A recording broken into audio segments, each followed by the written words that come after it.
네, 여러분 안녕하세요. 오늘은 이제 블록체인에 있는 공개키, 개인키랑 그 다음에 해시 함수의 충돌에 대해서 알아보도록 하겠습니다.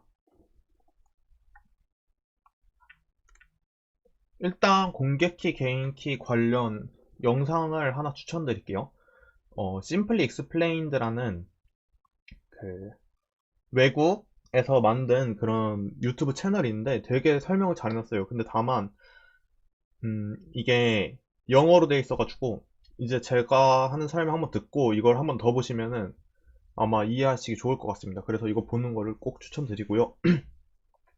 제가 지금 강사로서도 블록체인 강사로서도 일을 하고 있지만 다른 진짜 설명이 공을 들여서 만들어 놓은 잘된 영상이랑 자료들이 있어서 앞으로는 그런 자료나 영상 같은 거를 소개시켜 드리면서 계속 진행을 하도록 하겠습니다. 네, 요것도 이제 딴 블로그에 정리된 거를 이제 글로 돼 있으니까 제가 좀 정리를 해놨는데요. 링크도 같이 밑에 걸어 드리도록 하겠습니다. 일단 비대칭 암호화 알고리즘이라고 해가지고 크게 이렇게 두 개가 있는 거예요. 키가 공개 키랑 개인 키가 있어요. 예를 들어서 얘를 B라고 하고 얘를 A라고 할게요. 그럼 B의 공개 키가 네트워크 전체 공유되고 있다고 할 때, 그러니까 모든 사람들이 다 이 사람의 공개 키는 알 수 있는 거예요. 마치 계좌번호라고 생각하시면 돼요. 뭐 계좌번호는 딴 데다가 막 뿌리잖아요. 계좌번호 뭐야 하면 이렇게 알려주기도 하고 그런 게 이제 공개 키고요. 이 공개 키랑 매칭되는 비밀 키가 하나씩 있어요. 이거는 계좌에 대한 계좌 비밀번호나 공인인증서 같은 걸로 생각하시면 되겠습니다. 자, 그러면은 이런 계좌라고 할게요. 공개 키를. 이런 계좌가 딴 사람들 다 공유되고 있을 때 이 계좌 같은 공개 키로 이제 헬로우라는 문자를 이렇게 암호화 시켜서 이 B한테 다시 보내게 되면은 공개 키랑 개인 키가 한 쌍이기 때문에 이 공개 키 이용해서 암호화를 하면 그 개인 키로만 매칭된 개인 키로만 풀 수 있게 됩니다. 그래서 받는 B의 입장에서 메시지를 받고 자기가 갖고 있는 이제 개인 키로 이걸 풀게 되면은 이 헬로우라는 문자를 읽을 수 있게 되는 거죠. 이렇게 되면 중간에 탈취를 당해도 복호하는 B만 할 수 있기 때문에 되게 보안이 증가되는 거고요. 이제 블록체인에서도 이 공개키 개인키를 쓰는데 두 가지 용도로 이렇게 사용을 합니다. 첫 번째는 비트코인 같은 걸 송금 같은 거 할 때 전달하는 목적으로 쓰이죠. 그리고 전달할 때는 이렇게 먼저 A가 B한테 전달할 비밀 데이터가 있습니다. 이러고 공개키를 요청을 해요. 그러면 B는 A한테 자기 계좌번호 같은 거, 계좌번호로 돈 보내줘! 이렇게 얘기를 하면은 계좌번호 알려주는 거라고 보시면 되죠. 그러면 이제 그 공개 키로 암호화를 해요. 모든 사람이 다 알고 있는 그 계좌번호 같은 걸로 자 보낼 내용을 이렇게 암호화를 해서 이렇게 다시 B한테 보내면은 B는 아까 말한 것처럼 이제 자기 개인 키를 가지고 열어가지고 암호문을 복호할 수 있는 거죠. 이렇게 특정 무언가를 전달하는 기능이 있습니다. 전달할 때 암호화를 해서 이렇게 전달을 해주는 거죠. 공개 키랑 개인 키를 이용해서. 이 원리로 이제 블록체인에서도 이렇게 트랜잭션 같은 거를 블록 같은 걸 이렇게 블록 안에 있는 트랜잭션을 이렇게 암호화를 해가지고 개인을 인증하면은 뭐 사인이 되고 이런 거를 하게 됩니다. 두 번째 역할은요. 본인 여부를 인증하는 역할을 해요. 본인 여부를 인증한다는 거는 이제 저희가 공인인증서로 개인이 이렇게 내가 A예요, 내가 B예요 이렇게 인증을 받는 거랑 똑같다고 보시면 되는데요.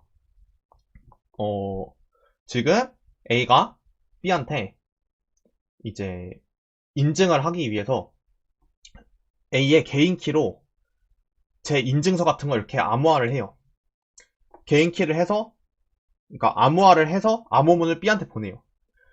근데 B는 이거를 열 수가 없잖아요. 그래서 어 이거 어떤 걸로 열면 돼요? 라고 물어봐요.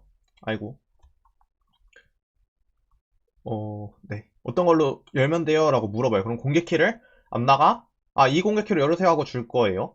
이 공개키는 어차피 공개하라고 만든 공개키니까 이렇게 공개를 해도 문제가 없으니까. 근데 이 메시지는 B만 지금 받았잖아요.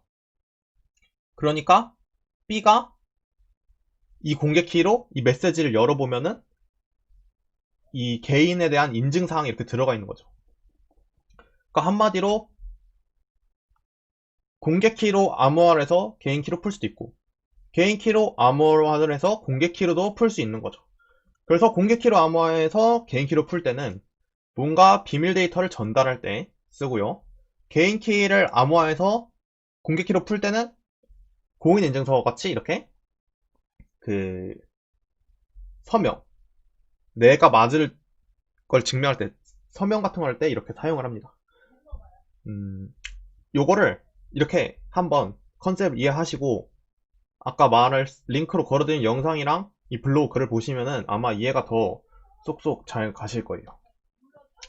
그 다음에 이제 해시 함수에 대해 설명을 드릴게요. 해시 함수는 지난 이론 시간에 설명했기 때문에 이게 뭔지는 이렇게 간단하게 설명하고 끝낼게요. 어떤 값이 들어가도 일정한 길의 데이터가 나오는 게 해시 함수예요. 역방향은 적용되지 않아요. 이걸 안다고 원문 알 수가 없어요. 그냥 못 알아먹게 만들려고 만든 애예요. 그러니까 이거 봐라. 이걸 원래 복화하려면 해봐 이러고 엄청 맞추기 어렵게 만들어 놓은 게 해시 함수라고 보면 되는데 이 해시 함수의 특징이 어떤 값이 들어가도 일정한 길이의 데이터가 나온다는 특징이 있어요. 요거를 블록체인에서 자체에서 쓰지만 블록체인 위에다가 예를 들어서 데이터 같은 걸 넣을 때 저희가 회사에서 지금 국가 정부 사업을 할 때도 이걸 해시 함수를 써가지고 하는 게 있는데 특허 거래 같은 거를 해요.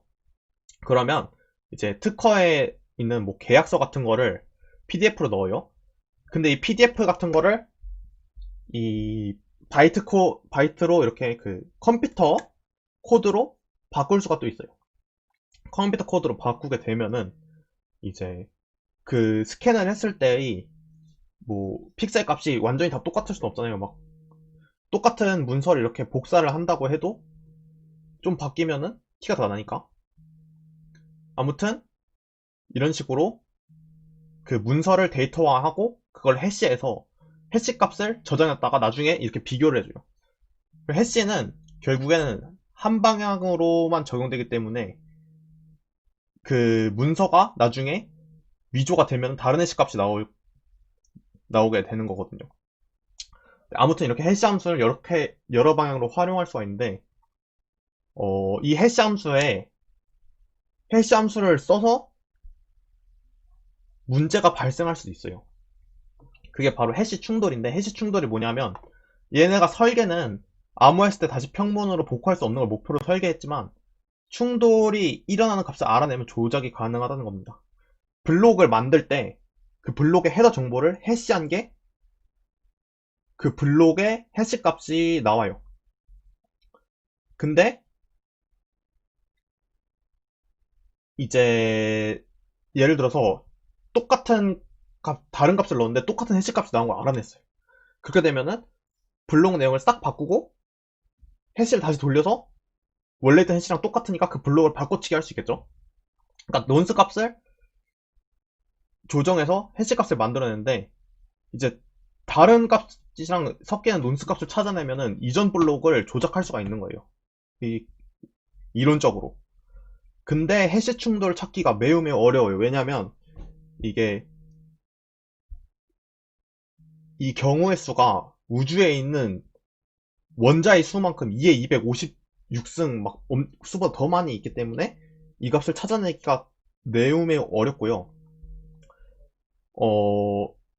실제로 이런 해시 함수 충돌을 이용해서 하는 공격을 이제 생일 공격이라는 게 있는데 이거는 이제 해시 충돌을 찾아내는 공격이에요. 그러니까 해시 함수의 입력 값을 다양하게 하면은 이제 해시 값이 같은 두 입력값을 발견할 확률은 이렇게 빠르게 증가하게 되는 건데요. 어, 같은 생일자가 반에서 나올 확률을 예시로 들어볼게요. 방금 약간 설명이 좀 그랬는데 이거 예시를 들으면 이해하시기 좀 수월할 수도 있어요. 예를 들어서 반에 이제 반, 그러니까 같은 생일자가 방에 있을 확률이 이제 수학적으로 따지면은 원래 뭐 336명 있어야 뭐 한 명이 같은 애가 나올 수 있다 이러면은 23명만 돼도 수학적으로 봤을 때 그 확률이 50% 이상 올라간다고 합니다. 그러니까 100% 확률, 100% 가깝게 되려면은 한참 필요하겠지만 50% 확률로 충분히 나올 수 있다는 거죠. 이제 겹치는 생일 겹치는 사람이. 마찬가지로 이걸 이용해서 해시 함수를 계속 돌리다 보면은 이에 256승보다는 훨씬 작은 수로 풀 수가 있대요. 하지만 그래도 너무나도 큰 숫자이기 때문에 이 해시 함수, 해시 충돌을 이용해서 해시 함수를 푸는 거는 되게 거의 불가능하다고, 양자 컴퓨터가 나오기 전까지는 상용화되기 전까지는 불가능하다고 합니다. 네, 일단 이번 영상 여기까지 마치도록 하고요. 그 다음은 이제 영지식 증명이라는 거에 대해서 이따가 설명을 또 나중 영상에 드리도록 하겠습니다. 네, 지금까지 타임해커 채널이었고 영상 봐주셔서 감사합니다.